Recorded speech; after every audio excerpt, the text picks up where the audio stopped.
Am I muted? No. Okay.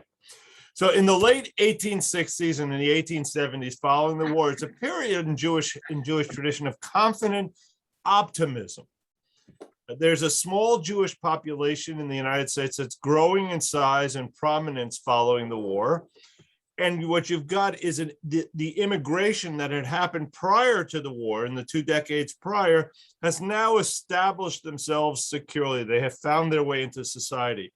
And by the 1870s, many children of that German-speaking Jewish immigration become successful in business and in the professions, and they created this sort of close-knit culture that was heavily involved in community affairs and philanthropy, and they endowed large dollars to public benefit.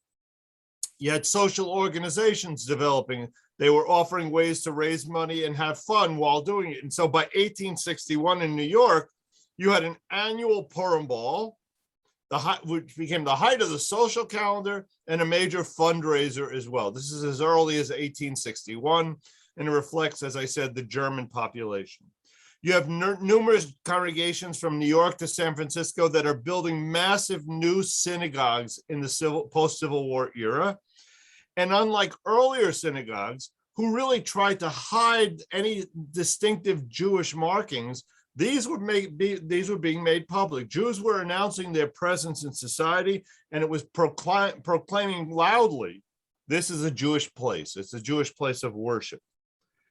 The Young Men's Hebrew Association, the YMHA, was founded in 1874 for young Jewish men, and the YMHA served as a cultural, entertainment, and social needs of young people outside of the synagogue world, and it mirrored the popularity of the YMCAs that were growing all over the country.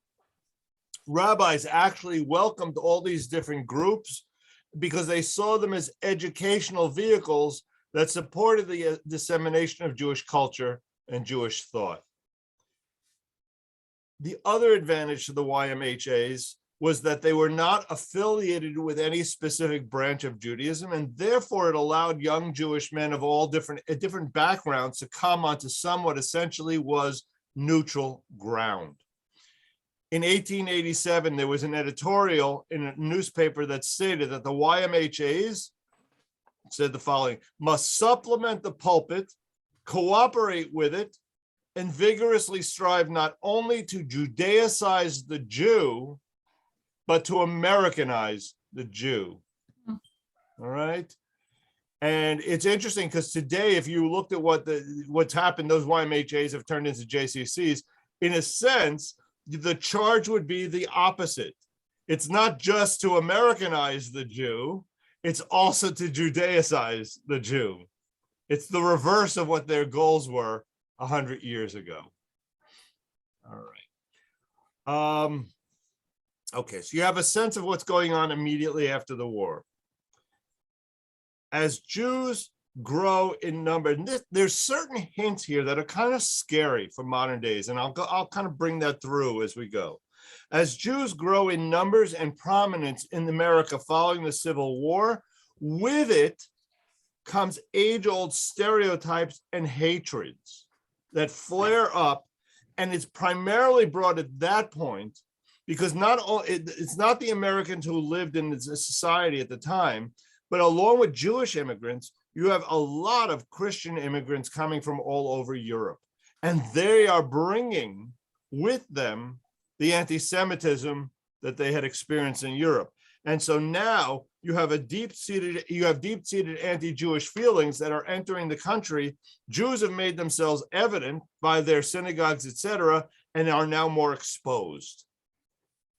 At a time in which American Jews are making unprecedented advances in personal and economic lives, at the same time, they begin facing housing covenants, employment bias, and even violence. Major universities, including Harvard and Columbia, introduced quota systems limiting the number of Jewish students. And while politicians and clergy denounce the discrimination, Jews throughout the country find themselves barred from jobs in major industries such as hotels and social clubs, and then private schools as well. you often would see signs that said Hebrew patronage not solicited.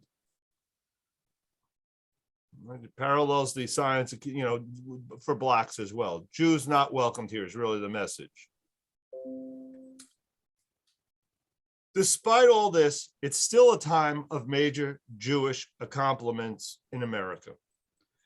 We've expanded the religious, the social, and the communal organizations. We found ways to bypass economic discrimination from financial institutions such as banks and insurance companies. And by 1880, the United States was crisscrossed by a network of synagogues, Jewish social clubs, self-help agencies, and newspapers. We have a sense of the times. It's a conflicting time of growth and opportunity, as well as the introduction of quotas and anti-Semitism. Okay. To go forward, I need to step into Europe for a little bit of time, okay, because we know this great wave is coming. Into this bifurcated atmosphere of acceptance and rejection, there's a dramatic upheaval triggered by events that happen across the ocean. In 1880, about 3% of the world's Jews lived in the United States, and 75% of the world's Jews were living in the Pale of Settlement in Russia, Poland. Okay. For most of their history in Europe, Jews had been considered a people apart. They were separated by religion, and as a result, they were marginalized and subjected to intolerance, persecution, and discrimination. They, in Europe, were the most visible non-Christian group because the Muslims lived elsewhere. They simply separated them. But within the Christian community, the Jews were the most visible non-Christian group, and therefore were looked upon with suspicion and hatred. And over the years, the Jews had been expelled from one European country after another. We have the expulsions from France, the expulsions from England, the expulsions from Spain. You can name a country after country after country. All right. And while others may have accepted them living there, they were relegated to ghettos. And so even where they were living in the populations, they were separated out. So let's head to the Pale of Settlement. Essentially, it's a geographic area that had a movable border, first established in 1791 by Catherine the Great as a result of the partition of Poland. Russia conquers a section of Poland, okay, and they now have to figure out what do we do with the people living there. Over time, other partitions happen. Russia not only is expanding its territory, but in process inherits over 1 million unwanted Jewish inhabitants. Catherine and her successors decide to solve their Jewish problem by restricting the Jews to the Pale of Settlement. This is where you'll be allowed to live. That starts, as I said, in 1791. Her successor, Tsar Nicholas I, unleashes particularly harsh regulations in an attempt to Russify and then convert Jews and reduce their numbers. In 1827, we have what essentially is a disaster. He orders the conscription of Jewish boys into the army as young as 12 years old, and they are to serve 25 years, terms of 25 years. The goal, you're taking a 12-year-old and you're saying he's going to stay with you until he's 37. And again, remember, the lifespan is not 90 like it is today. All right. The goal was to remove the boys physically, religiously, culturally from their families and force conversion to Christianity. And what they did is they put a quota on each community. You have to come up with this number of Jewish people to serve this 25-year period. And so what you ended up with was sort of a black market in certain ways. The Jews could decide who to send. And I promise you, they were not sending the wealthy. And so you had Jewish kids being kidnapped by Jewish organizations to send them into the community. You have children targeted at much younger ages than 12 because they had a quota to fill. You have older men being caught in dragnets, all right, to send along, to fulfill the quota. Jewish families are torn apart. Jewish communities are being torn apart, and they are all economically worse off than ever before. So that's, you have a sense of a community in disastrous conditions. Those who are then take these conscripts into the army, they're charged with molding. They're not talking about Jews. They're charged with molding these unwilling conscripts into soldiers, and so they mistreat them badly because they really don't matter. They're taken away from home into so-called schools. Many of the kids are heartbroken. You take a 9-year-old, you take a 10-year-old away from his parents, and you move them to some godforsaken place in the middle of nowhere.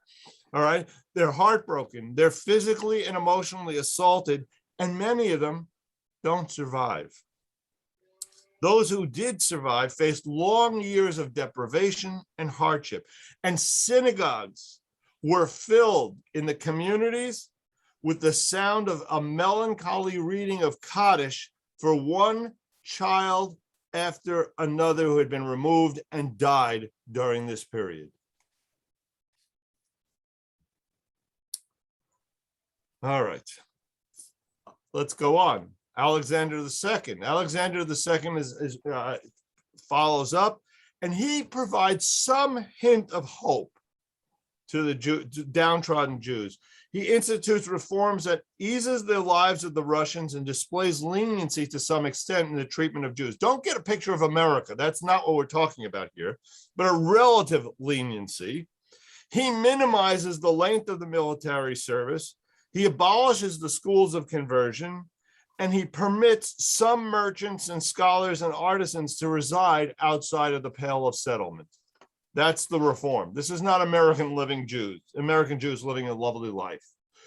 This is a period of intellectual enlightenment for the Russian Jews, and this movement produces Jewish intellectuals and writers who redevelop the use of Hebrew as a modern written and spoken language, and leads to an awakening of Jewish nationalism in general and of Zionism in particular. Now, here's where it gets complicated. Nevertheless, where in Western Europe, they're experiencing some new freedoms, nonetheless, their lives aren't necessarily financially improving. They're still suffering financially. Larger cities, there were Jews who were professional students and intellectuals. They tried to assimilate into Russian society. They were choosing their way out of Judaism anyway. Think Fiddler on the Roof. There's always the one son, right? The one son-in-law. No matter where Jews lived, however, suspicion and hatred was never very far from the surface. An especially bloody pogrom took place in Odessa. Now, Odessa is the seat of Jewish Enlightenment. It takes place in Odessa in 1871, and it heralds the violent resurfacing of anti-Semitic feeling. His goal, Alexander's goal of assimilating the Jews into Russia, all it did was make Jews more visible and therefore easier targets for the ability for anti-Semitism to take place. And I wonder, it always kind of scares me here in America as we take our places and we make ourselves more visible. You see what happens when certain groups get a hold of that. 1881, big year in Jewish history. Alexander II is assassinated, and Alexander III rises, and it marks a grim point in the life of Jews, Russian Jews. A harsh new era begins, and for the first time, what you have is government-sponsored physical violence, true pogroms, blood libels targeting Jews and their property. Local mobs indiscriminately attack, rape, rob, pillage Jews with their property, and they have government support and approval in doing so. The Tsar's ultimate goal clearly as described by his leadership, was to force 1/3 of Russian Jews to leave, to emigrate, 1/3 to convert, and 1/3 simply to starve and die. That's the goal. And it's now governmentally enforced. And so you now have severe economic and political repression and violence going on all over the place. You've got pogroms creating an atmosphere of doom and fear, and it hastening the flights to get away from this. This is all happening in 1881. By May of 1882, there are May laws that are passed that removes any of the concessions previously granted to Jews. They're no longer allowed to hold government jobs. And there are low quotas that are established for high school and for universities, so Jews can't get educations. They're expelled from areas in which they had been living under the previous czar. Further excessive rules and regulations are imposed that directly affect the quality of life. They're not allowed, for example, to open any stores on Sundays and Christian holidays. Meanwhile, they're not opening on Saturdays and Jewish holidays. You realize how many days that limits from the economic life. It is estimated that in this world, up to 50% of the Jewish population became dependent on charity to survive. That's huge. The reaction among the population was to vote with their feet. Now understand, most middle-class Jews trying to escape the Russian pogroms, the middle class, tried to relocate themselves elsewhere in Russia. It's the poverty, the majority of people, the poverty-stricken ones, the peddlers, the tailors who leave for America. Again, wealthy people find a way. It's just like the fears we have with immigration today. It's the same thing. It's not the wealthy from other countries who are fleeing to America. All right, over 65% of the Jews that came to New York in the wave of immigration were working in the garment industry because they had some experience and they had been trained in the textile industry where they had come from. They were low-paying jobs. They had experience. They re-engaged in the same thing they knew. Comments, questions?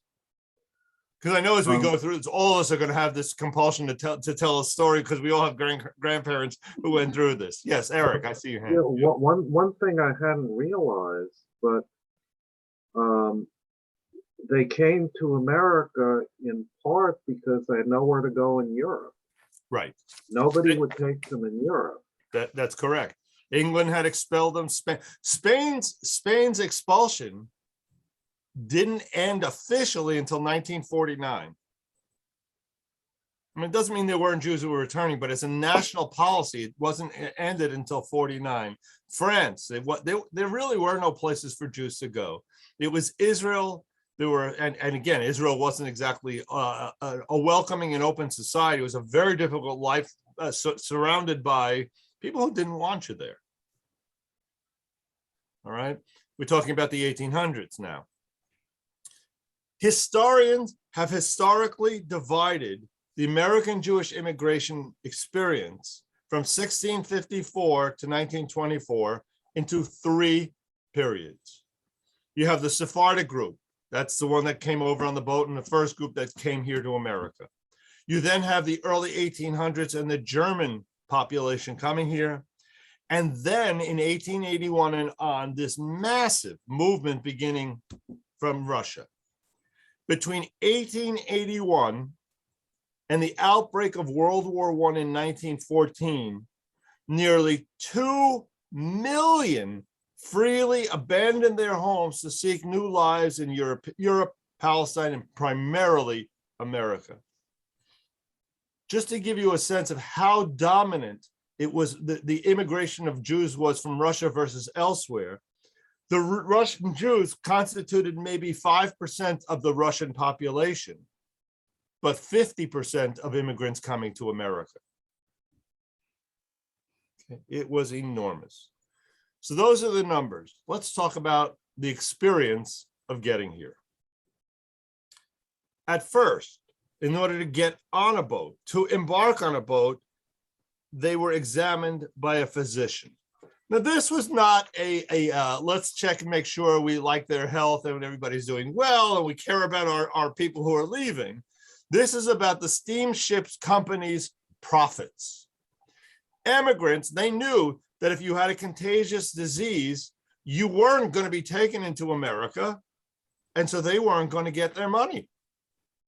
So even before you got on the boat, many were turned away because they may have had certain diseases. Shalom Aleichem short story, Off to the Golden Land, gives us some sense of why the medical examination was so feared by these immigrants. And that's reading number one. Phyllis, you've got the first. I'm sorry, Eric, you have the first square. You've got, Phyllis, you'll be number two. Eric, you got the first square. Okay. Reading one. The time comes to go on board the ship. People tell them that they should take a walk to the doctor. So they go to the doctor. The doctor examines them and finds that they are all healthy and hearty and can go to America. But she, that is Goldola, cannot go because she has trachoma on her eyes. At first, the family did not understand. Only later did they realize that they could all go to America, but she, Goldola, would have to remain in Antwerp. So there began a wailing, weeping, a moaning. Her papa wanted to stay here, but he couldn't. All the ship's tickets would be lost, so they had to go off to America and leave her. Goldola, here until the trachomas would go away from her eyes. So this is the trauma before they get on the boat. Okay, which family members aren't going with us? All right, let's assume now the group that does get on the boat. And they have this grueling transatlantic passage, a 13 to 20-day voyage in steerage. A steerage berth is an iron bunk with a straw mattress and no pillow. There are 2 toilets available in steerage used by both sexes. Not a lot for a lot of people. There's a shortage of receptacles to be used in the case of seasickness. And as the voyage progresses, conditions become filthy and unbearable. And you don't even want to imagine if it was a stormy passage, just how bad it was, and the absence of drinking water as well for these 2 to 3 weeks. So now they've gotten to the other side. So assuming those who didn't die on the boat, they get to the other side. The end of the voyage does not mean the end of bewilderment. Still to be negotiated is the admission process at Ellis Island. The main hall is so jammed that there's no place to sit, no place at night to even lay down, not even on the bare floor. The filth is so unbearable that there's a great opportunity for disease and vermin and everything else spreading amongst the population there. Millions of people are being processed, far too many for a facility that cannot accommodate that. You can only imagine these employees that are confronting the immigrants are harassed and overwhelmed and often cold and oppressive. Think motor vehicles on steroids. Okay, we all love going to the motor vehicles today because it's such a pleasant experience. Think of that on steroids, all right? Those enraptured by the sight of the Statue of Liberty, they come on the boat and they see this big symbol of freedom, and their initial experience is charged with antagonism and harshness, and it's a violent shock. I have 2 more readings here that describe this experience, number 2 and number 3. And so, Phyllis, if you'll do 2, and Jerry, do you have the text? You'll do 3. Okay, so Phyllis, if you'll start out with number 2. Okay, this is Abraham Kahan's impressions upon arrival in the U.S. in 1882. I set foot on American soil on a scorching day in July, and the first American I saw was an old customs officer with a white beard and in the blue uniform of his office. The headless men in gray vanished as if at the stroke of a magic wand. But then gleaming green, fresh and beautiful, not many hundred yards off, was the shore of Staten Island. And while I was uttering exclamations of enchantment in chorus with my fellow passengers, I asked myself whether my dreams of a meadow had not come true. Still, pretty as America was, it somehow did not seem to be genuine. And much as I admired the shore, I had a lurking impression that it was not the same sort of grass, trees, flowers, sod as in Europe, that it was more or less artificial, flimsy, ephemeral, as if a good European rainstorm could wipe it all off as a wet sponge would a colored picture made with colored chalk on a blackboard. Oh, you want me to go on? Please. Okay. I remember joking of the seeming unreality of things in my new home. The ice here is not cold, I would say. The sugar is not sweet, and the water is not wet. And a homesick German thereupon edited in the words of a famous poet of his that America was a country where the birds had no sing, the flowers had no fragrance, and the men no hearts. Why I should have doubted the actuality of things in the New World, I do not know. Now that I try to account for that vague hidden suspicion which the sky and clouds of New York arouse in me, it occurs to me that it may have been due to my deep-rooted notion of America as something so far removed from my world that it must look entirely different from it. If Staten Island had the appearance which its reflections had in the water, if the trees and cliffs were all upside down, I should have been surprised and satisfied. When I found myself on the street at night, I fell on an old rickety building. I express a feeling akin to surprise. I could only conceive of America as a brand new country, and everything in it, everything made by man at least, was to be spick and span, while here was an old house, weather-beaten and somewhat misshapen with age. How did he have time to get old? All right, think about it. I mean, we go online. You want to see what Belgium is like? You go online, you see Belgium. All they have are these sort of reports that are coming from. It's all wonderful. It's a golden land here. The streets are paved with gold, and you show up, and it looks a lot like where you came from. Right? It's not that there's anything wrong with that, but you have this vision of the Garden of Eden, and you show up and find reality.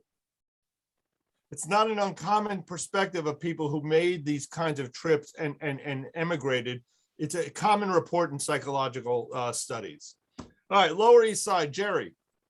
Some 2.5 million Jews came to the United States from Eastern Europe between 1881 and 1924.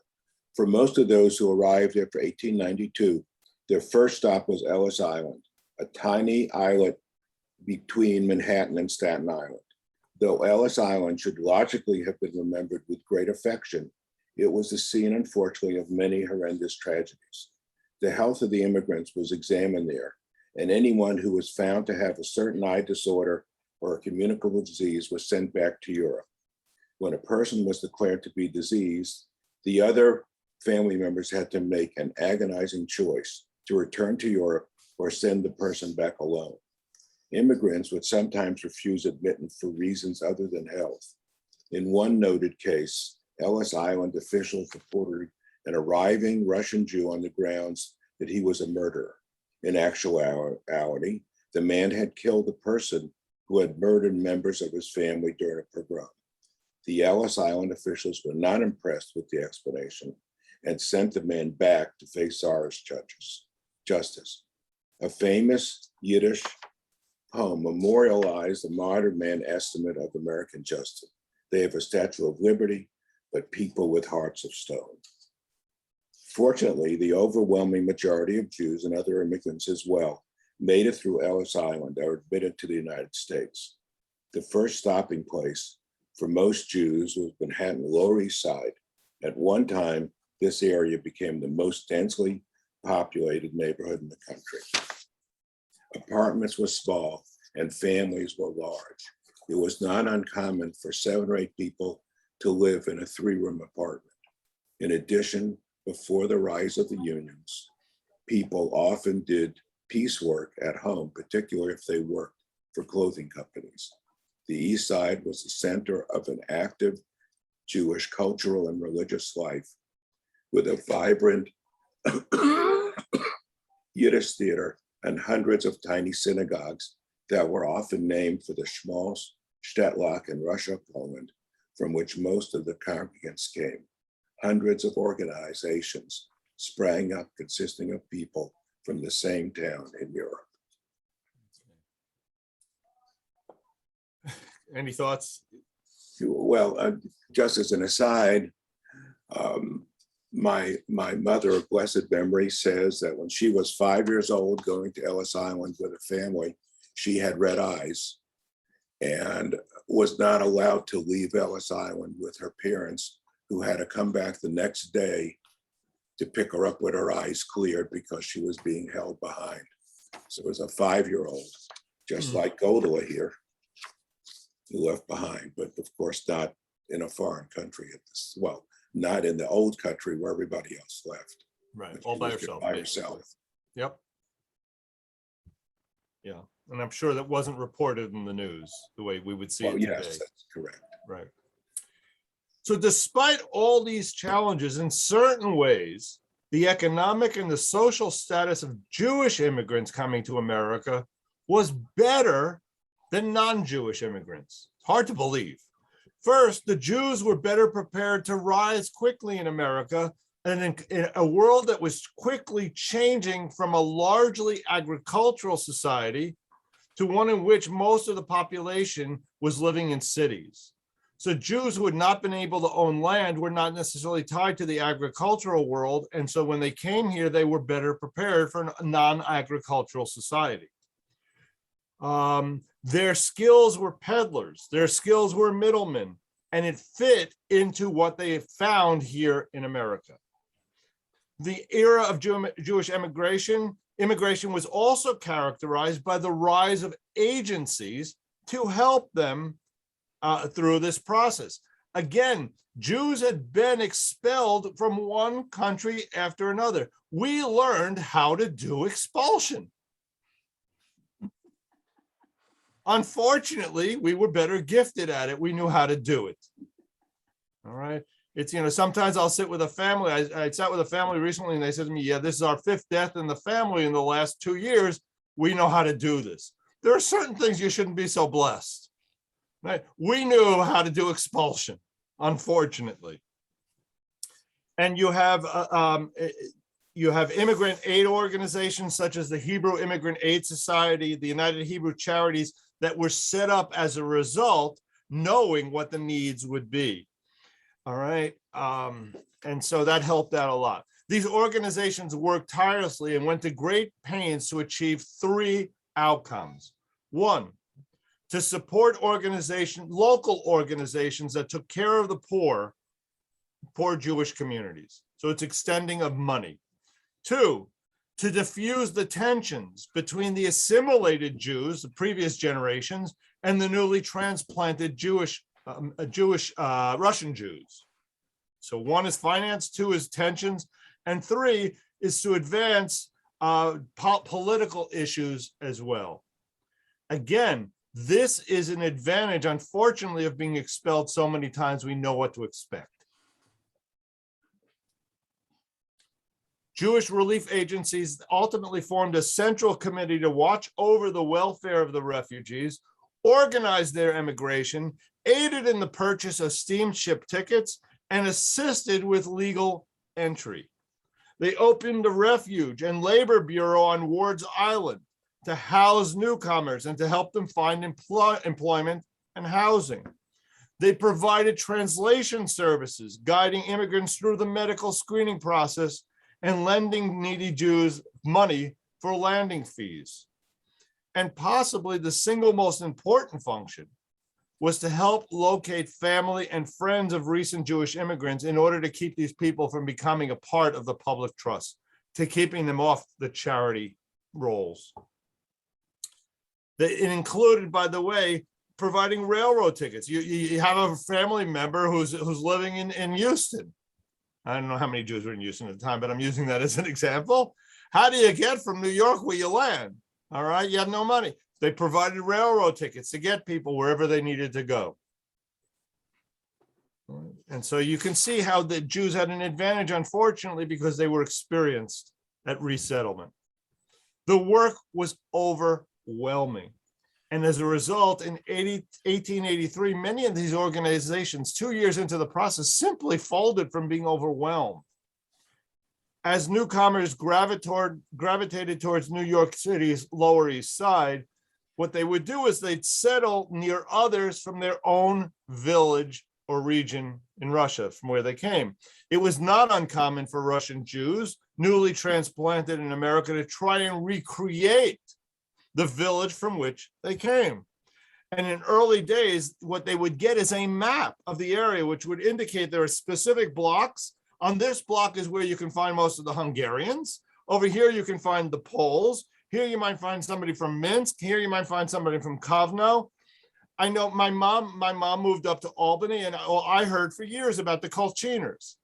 That's the city they all came from. There's a Kolchina cemetery. My mom is buried there to this day. All right, this from the same city in Russia, in the Pale of Settlement. They all get buried there today. That was the way in which they took care of one another across the board. I'm sure that's echoing with quite a few.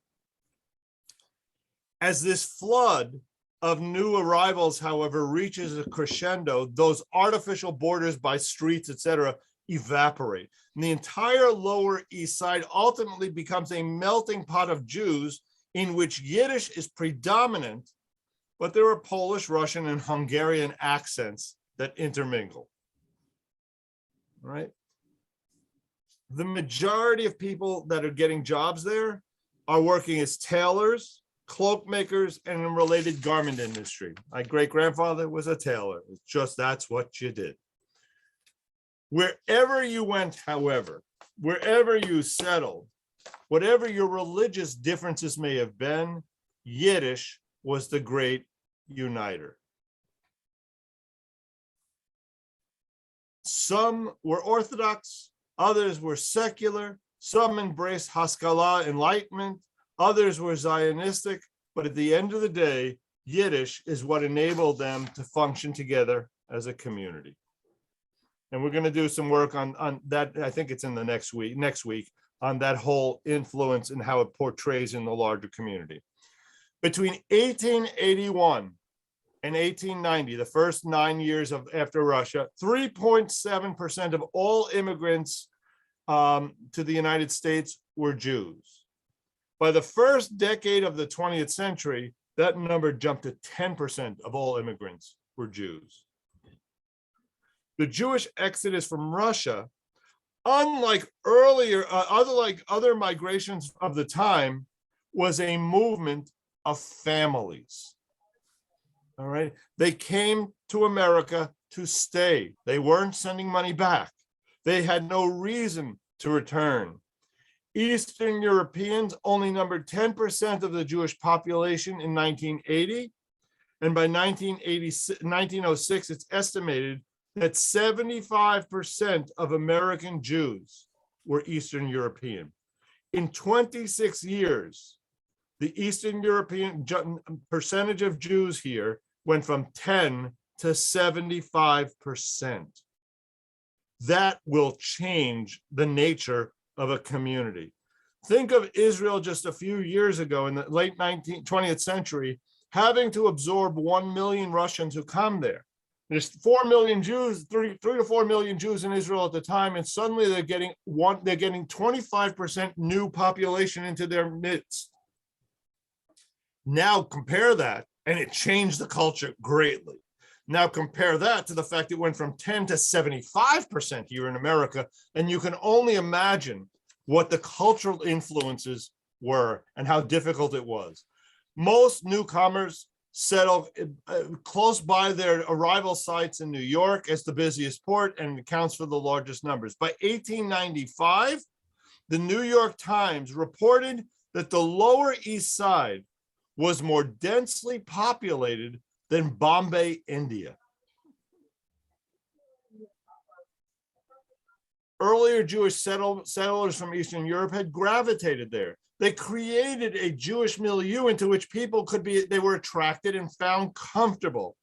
They came with little secular education, they came with little industrial experience, and they came with highly unrealistic expectations of what America was going to be like. Additionally, whereas the Germans walked into a world in which rural peddling was available, that no longer was an option in the New York City world. The newcomers had to figure out new ways to survive that was different from their German predecessors, and they needed help. You have the German successful population living in uptown Manhattan, and they needed to come to the rescue of these new immigrants. And they were reluctant at first. There was a cultural and an economic gap between these two populations, the uptown Jews, the downtown Jews. For the German Jews, the uptowners, the pains of acculturation had been greatly reduced for them due to a number of factors. They migrated with families intact. They came together as family units. They came with skills. They came with their money, and they came with literacy. Within a generation or two, they had settled in areas where their skills were in high demand, and they became relatively affluent and influential. They also, because they were primarily Reformed Jews, or on that Reformation process, were welcomed. They blended more easily into the American society. They were more willing to assimilate. By contrast, this massive movement of Russian and Polish Jews, it typically were single, male, Orthodox, semi-skilled, and impoverished. That describes my great-grandfather, who came here and spent a decade and a half earning enough money to bring the rest of the family. The Yiddish-speaking masses on the Lower East Side concerned themselves with, how do I get to the next meal? At the same time, the uptowners are planning their next annual Purim Ball. Completely different lives. And there's a cultural divide between the rich and the poor that is very difficult to bridge. The uptowners fear that the distinctions between the better class of Jews and the vulgar Jews, quote unquote, would collapse, and everything that they had worked for would be destroyed. All right. With a sense of some panic, the newspaper, the American Israelite, reported, reading number 4. Diane, do you have that? Reading number 4.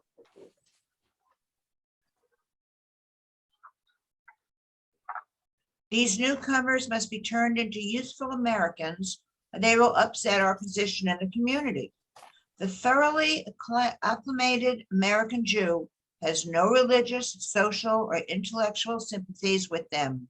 He is closer to the Christian sentiment around him than to the Judaism of these miserable, darkened Hebrews. Okay. Pretty clear statement. I don't connect to them. Okay, that's not me. And so the life experiences of each group created a real divide between them. You have English-speaking, reform-minded, university-educated, culturally advantaged uptown Jews, and you have their poorer brethren from downtown, and the link between them is this sort of tenuous common religious tradition. The initial reaction of the uptowners was to ignore them. Just pretend they're not there. Gradually, however, important members of the established uptown community do reach out to their impoverished brethren, and attitudes start to soften. And with restrictive legislation before Congress that is now threatening to curtail immigration, both uptowners and newcomers have a joint common interest and join together to battle the restriction. And you see some of the lines starting to blur. All right. Any comments or questions thus far? Quiet group. Good. All right. That's also okay. All right. Alarmed by large numbers arriving on the Atlantic ports, charitable organizations devised plans to diverge some of these immigrants to less crowded cities. Established Jews are fearing that this massive crowding of poor, culturally disadvantaged, socialist-leading immigrants into unsanitary urban conditions is going to lead to a perception, to a stereotyping of all American Jews, and therefore more anti-Semitism. And you're also during a time in the 1890s in the United States, which is seeing growing demands that the government restrict further immigration to exclude undesirable races. And that includes Jews. The vast numbers who were entering that country that began to cause alarm, as did the changing complexion. And so there's also a dark issue, a skin issue, color issue at play. Jews, Italians, Hungarians, Poles, and other allegedly ignorant and illiterate European people removed from us in race and blood, quote unquote, began to be targeted for exclusion. Attention was focused on undesirable races who allegedly threatened the American standard of living and the system of government. Anybody hear an echo? Okay, and I'll just leave it at that. No comments. All right. For a time, the resettlement effort relied on B'nai B'rith lodges throughout the country to welcome newcomers and to find them housing and work. But that enterprise faltered because the numbers were so large that everybody simply became overwhelmed. And because, as a result of that, and because of an exulting relationship between the Ace German shipping line and American officials, some of the immigrants were bypassed. They didn't take them to New York and sent them, would you like to guess where? Galveston, which became a gateway to middle America. By opening these ports away from the East Coast, the hope was to increase the number of immigrants and decrease the financial and institutional demands that were found on New York Jews. The Galveston Plan was selective in choosing who could come here. They chose younger, skilled workers. Between 1907 and 1914, Galveston welcomed 10,000 immigrants on the way to America's interior. Reality is, it did not really affect the continued flow to the East Coast. There weren't enough to make any real difference to the East Coast.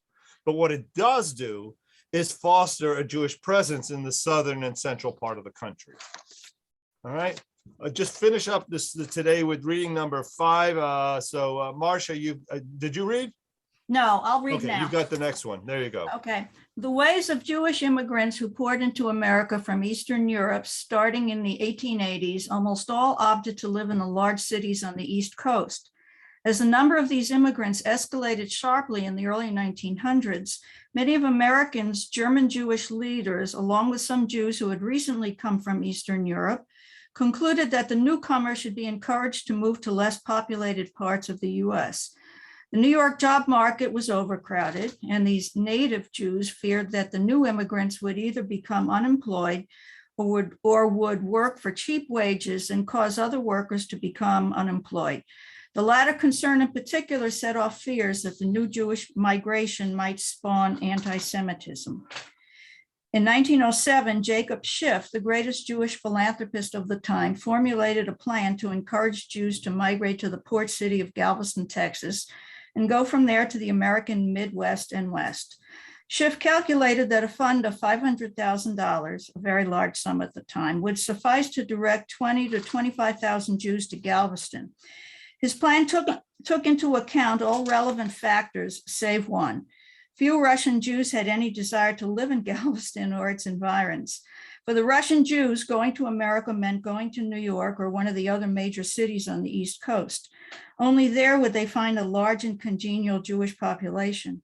Schiff hoped, however, to convince the Russian Jews that they would have far better economic opportunities and a better chance to become Americanized away from the East.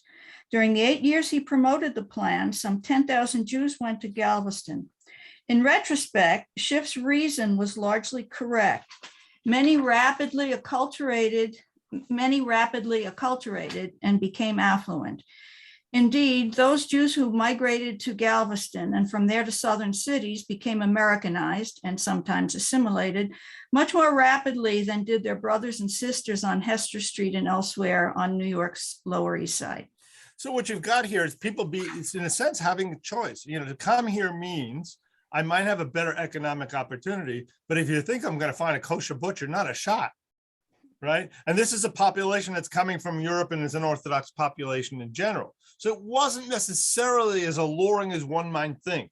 And so it probably attracted a particular group of people who had a tendency to be a little bit more assimilated by nature, or they wouldn't have come. We will look at- Can I say something? Please. I know a lot about the Galveston Plan, having both sides of my family come in some ways from there. But I think that mainly they took, at that point, they took mostly single men with some kind of skills. And so they did spread also, not just through Texas, but all the way up to, you know, the Midwest. So there's a lot of people that are, you know, those descendants. But one of my great grandfathers was one of the first rabbis in Dallas, and they did import in through New York. Okay. But, you know, and there's a whole story. I know you're going to do this later, but it's really cute because it emphasizes the symbolism of it. That, you know, they had to live down by the Trinity River bottom and it flooded. What would they take? That's like in Fiddler. They took the Torah and the sewing machine. That's all they had. Right. Mhm. So to serve the congregation. So anyway, still stories. And yes, the Galveston Plan was great for a lot of Midwest people as well as Texas. And with the last week, we'll do a little bit of a look into Texas Jewish history, and I'll elaborate, and Sandra bring the stories, and that's what it's meant about. I'm not an expert in Texas Jewish history, for sure. You know, I'm thinking about, I may have speak to Mark Goldberg about being part of that discussion and maybe even leading it for us. Yeah, Eric. Yeah, about the Galveston Plan, when they arrived in Galveston, Rabbi Henry Cohen of B'nai Israel would actually send them to different towns throughout the South. So that's how you find, you know, places like Wharton having a Russian Jewish population. You find synagogues in Marshall, Texas. It's because of this sorting out that he did. But as far as the more assimilated ones wanting to go to Galveston, when I first started working with Israel Bonds for the Galveston Jewish community, there was real bitterness on the part of the people, that's Jacob people, the conservative Orthodox, against the B'nai Israel Reform people. I mean, a real level of bitterness. So, you know, maybe not so assimilated. Yeah, no, that is for sure. Look, I will tell you that living in, Ron, I see your hand. I'll tell you, living here in Texas, versus having lived in New York, there is an openness between the movements here, as much as we may see some stressors that didn't exist in New York. There's a survival mentality to some extent that we have to work together, that we have to function together in a way in which, you know, in New York, you see full page ads in the New York Times written by Orthodox communities condemning conservative rabbis. That's not happening in Houston.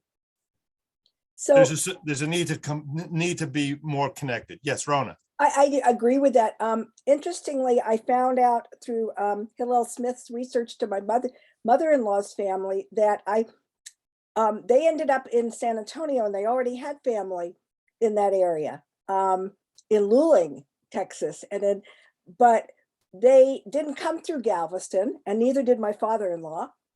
My mother-in-law's family, and they were already 40 when my husband was born. So we're talking like, you know, she graduated high school in 1920 or something.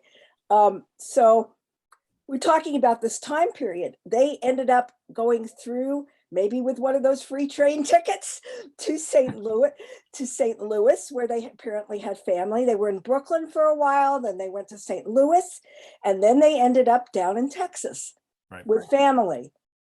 And so there were a lot of ways, I always wondered if they had come through Galveston, and they didn't. So, No, it wasn't the old, look, we're talking about a predominance. We're not talking about an absolute. but no, but it was an interesting learning about this history, that this is how they came through, finding out where they were, and finding out that there was another child we Mhm. didn't even know about in her Right. family.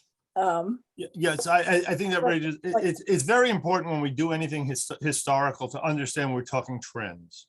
You know, I began my Melton class and I would teach 4,000 years of Jewish history in 30 weeks with the statement of, let's look at yesterday. Yesterday, there were 7 billion yesterdays. 7 billion people would describe what happened yesterday independently. Any report of yesterday is by definition biased by what you're going to report. You're leaving out most. Right? Right. That's true of everything we're doing here too. And so Ron, that's exactly what you described. It's all over the place. The reality of it is I'm giving you trends. They are not absolutes in any sense of the word. They can't be. But we'd be talking about yesterday for the next 400 years, and then we could get to the next day. I will say that the family organizations lasted for many, many years. Yeah. So both my parents are buried in the Slafkus family circle on Long Island. And when I was a child, the Slafkus family circle was an actual organization. My grandfather had brought all these people over. Right. They were all together. We had parties, we had events. And of course, that all dissipated as people got older and spread Right. further away. Yeah. But We did the same thing. We did the same thing in New York. My aunts and my grandmother had 7 siblings and their spouses. And every month there was a family gathering, family circle gathering. They all got together and decided what the family should do. And all the kids were there. And so, a family gathering once a month was 40, 50 people in somebody's a little apartment. Well, and these were actually, this was even more. These were not just the closest. This was a big, I don't even know who was Even part more of the so, family right. circle. Right. It was, unless I go to the cemetery and see all the different names, Right. in there. I remember the events as a little girl, going to those. And then there were the lodges. My father belonged to a lodge too, All right. Well, next week we're going to get into the schmata business. Oh, that's my father's business. Bring your schmatas. That was my father's business, and my grandfather's business on my mother's side. I think So as we're discovering, it's probably true for most of us. I was going to say, I bet there's an awful lot of people in our Yeah. congregation who come from that industry. That's what brought us to Texas, was the All schmata right. business. Thank you all. Thank Have a you. wonderful week. Thank Shabbat you. shalom. Shabbat Thank shalom. you. Terrific class, Thank and you. happy Thank you. Hanukkah, everybody. Thank you. Happy you. Hanukkah. Hanukkah. Happy Hanukkah. Bye.